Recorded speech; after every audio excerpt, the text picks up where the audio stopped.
ഒരു Konkani style 2 in 1 recipe. ചോറിന്റെ കൂടെ ഒരു കറിയായിട്ടും കഴിക്കാം, ചുമ്മാ ഇങ്ങനെ കോരിയും കഴിക്കാം. ആദ്യം നമ്മൾ 2 വെളുത്തുള്ളി, 3 വറ്റൽമുളക് ഒന്ന് ചെറുതായിട്ട് വറുത്തെടുക്കണം.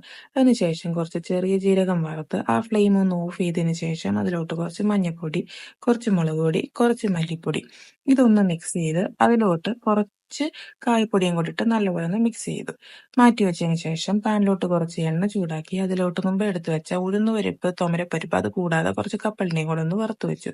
ഇതെല്ലാം കൂടെ ഒരു മിക്സിയുടെ ജാറിലോട്ടിട്ട് അതിലേക്ക് കുറച്ച് ചാറ്റ് മസാല, ഉപ്പ്, വെളിച്ചെണ്ണ ഇതും കൂടെ ചേർത്ത് നല്ലപോലെ ഒന്ന് അരച്ചെടുത്തു.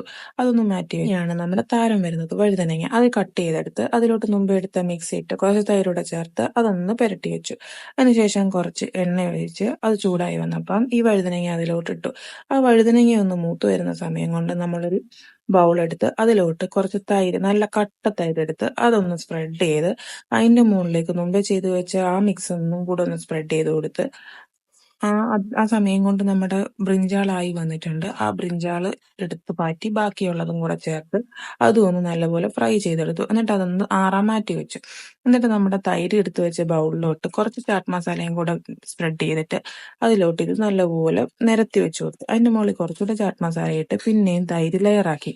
അതിനുശേഷം കുറച്ചും കൂടെ ചാറ്റ് മസാല ഇട്ട് ബാലൻസ് ഉള്ള വഴുതനങ്ങയും കൂടെ അതിന്റെ മുകളിൽ വെച്ച് അടുത്ത ഒരു സെറ്റ് തൈരും കൂടി നമ്മൾ അതിന്റെ മുകളിലോട്ട് സ്പ്രെഡ് ചെയ്ത് കൊടുക്കും. നല്ല കട്ട തൈര് നല്ല കട്ടിക്ക് വെച്ച് കൊടുക്കുന്നുണ്ട്. എന്നിട്ട് കുറച്ചും കൂടെ ചാറ്റ് മസാല സ്പ്രെഡ് ചെയ്ത് ക്ലോസ് ചെയ്ത് നമ്മൾ ഫ്രിഡ്ജിൽ വെച്ചു. അത് കഴിഞ്ഞ് 2-3 മണിക്കൂർ കഴിഞ്ഞ് ഞാൻ എടുത്തപ്പോൾ ദേ ഇങ്ങനെ ആയിട്ടുണ്ട്.